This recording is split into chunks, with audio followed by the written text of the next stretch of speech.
Welcome to the Real News Network. I'm Paul Jay in Baltimore, and we're continuing our series of interviews about offshore tax havens, $20 to $30 trillion at least, involved in money that's being hidden from various governments around the world so that they cannot be taxed. And of course, the biggest banks of the world are helping engineer all of this. And all of these biggest banks, one way or the other, do business in the United States and in theory should be touched by American regulation. So where is the regulation, and is there any transparency for all of this? Now joining us to talk about possible public policy solutions to this is James Henry. He's an economist, attorney, investigative journalist. James served as chief economist at the international consultancy firm McKinsey & Company. He's on the global board of the Tax Justice Network, and he was the lead researcher of the recently released report, The Price of Offshore Revisited. Thanks for joining us again, James. Quite welcome. So I guess the demand is there needs to be transparency, and you'd think it'd be kind of obvious that the governments of Europe and North America could, if they had any motivation, make these banks disclose all of this. Is anything happening on that front? You know, you have the OECD talking about these issues for more than decades. Since 1995, they started tackling so-called offshore havens. But their approach to the problem was to single out little islands like Vanuatu and Nauru and South Pacific and the Seychelles, Mauritius. You know, it was a laundry list of about 80 of these little island players. At the end of the day, very little was accomplished with all of that blacklisting. This industry has not gone away. It's just shifted to other places. The orchestrators of this, the systems operators, if you will, are the big banks that we described before, the largest players in the world. And they are, you know, sort of, they don't really care whether one particular haven lives or dies. They'll just move on to the next one. So this requires collective action. We just haven't been able to get the political will together to have that, because, you know, at the end of the day, many of the countries involved in this are first world countries like the United States, the UK, Switzerland, that have a big stake in the game continuing on as it has. So one of the things you see in the pattern of prosecutions, even when you have a big serial violator like a Citibank or a HSBC. HSBC was recently handed a $1 billion fine by the Department of Justice 3 weeks ago for laundering $14 billion of cartel money. But, you know, HSBC is a huge institution. It has $20 billion of profits last year. So that's like a parking ticket.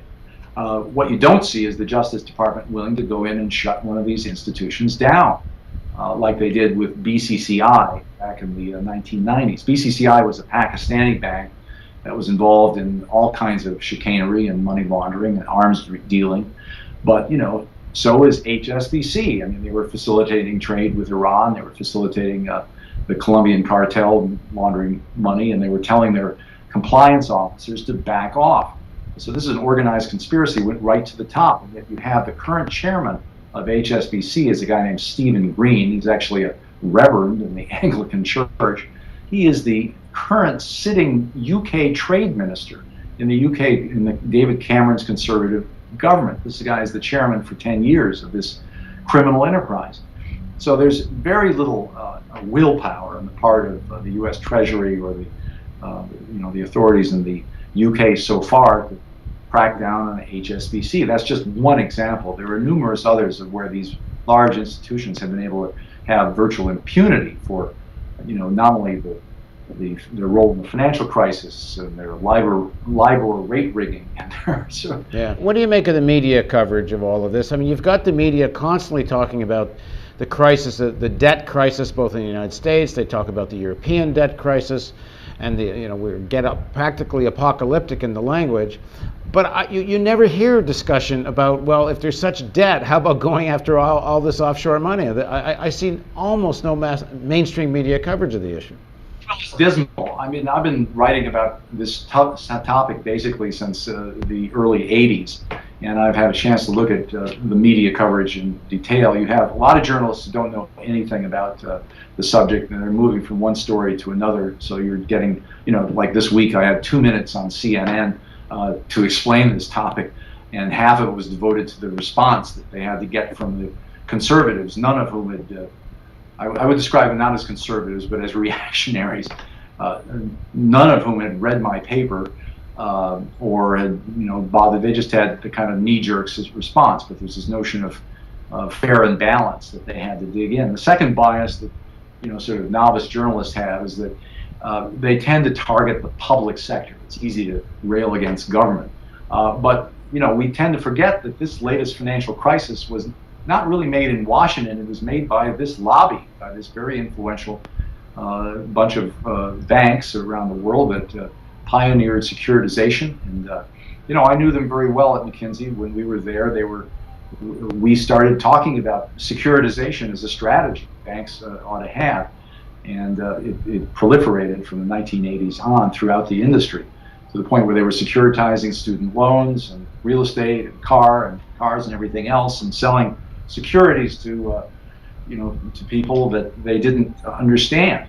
So what happened over time was that this banking industry basically had its way with the regulators in Washington as a result of the vast amount of influence they were wielding and the money they were flashing around. So, this is not an uncaused cause. I mean, it's not the public sector in the European case or in the United States that was responsible for the origination of this economic downturn, which then led to financial crisis in the public sector because of all the collapse of tax revenue and the continuing spending that had to be done just to keep hospitals and schools and roads. Right. So if you have a situation where some people have described this as sort of parasitical capital, but if you have a situation where they deliberately and fraudulently manipulate global interest rates, they deliberately help the super rich avoid tax, and add to that an enormous amount of manipulation going on the price of commodities, both in terms of hoarding and creating psychological bubbles for shortages and such to raise prices, and then taking advantage of the low price of commodities in order to increase concentration of ownership. But you have this little financial elite with so much political power that they don't get regulated. So what do we do? Well, I'd like to describe this first of all as a market-based solution. I have my very good friend Professor Kotlikoff at BU is a lifelong Republican. No one I've ever heard gets more agitated and upset about the behavior of these big financial institutions than he does. And we've lately decided to collaborate on an article where we talk about supporting Sandy Weill's latest proposal. Sandy Weil was the chairman of Citibank in the 1990s and helped to get the Glass-Steagall Act repealed by working his way in Washington. That allowed these big mergers of financial institutions and allowed the investment banking and retail banking to come together. Sandy Weil called for reinstituting Glass-Steagall, which would basically require us to break up these investment banks that have merged with retail banks. And so this notion of actually breaking up the big banks as a step beyond regulation is one that I think, Kotlikoff and I are now working on an article that would argue for breaking these banks up, not only a basis of needing to bring back Glass-Steagall and to stop the speculation, but also that we've had an enormous amount of criminal behavior here. This is, from one standpoint, these institutions are too big to be honest, and they're kind of beyond the reach of any particular country's jurisdiction. Even the United States has trouble doing anything but reaching a deferred prosecution agreement with HSBC or UBS. They just seem reluctant to break them up. But it's part of the problem here that the elites in the different countries, too many of them are on this gravy train, and that's where the political power is. Well, who do you think has these offshore assets with these banks? I mean, who do you think is being lobbied every day by these institutions, which have enormous inside access? And who is, in the case of the UK we described before, serving as the Minister of Trade, but the chairman of HSBC? There's a revolving door here that goes on within the elite.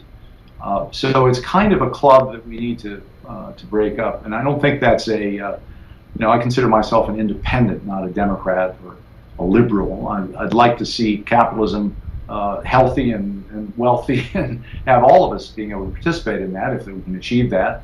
But in this situation, it seems like a tiny few have been able to get a lockhold not only on the wealth but also on the political influence. Well, we'll see if perhaps that horse left the barn a long time ago. I'm not sure you can put it back in again, but I wish you well. Thanks very much for joining us. Thank you. And thank you for joining us on the Real News Network.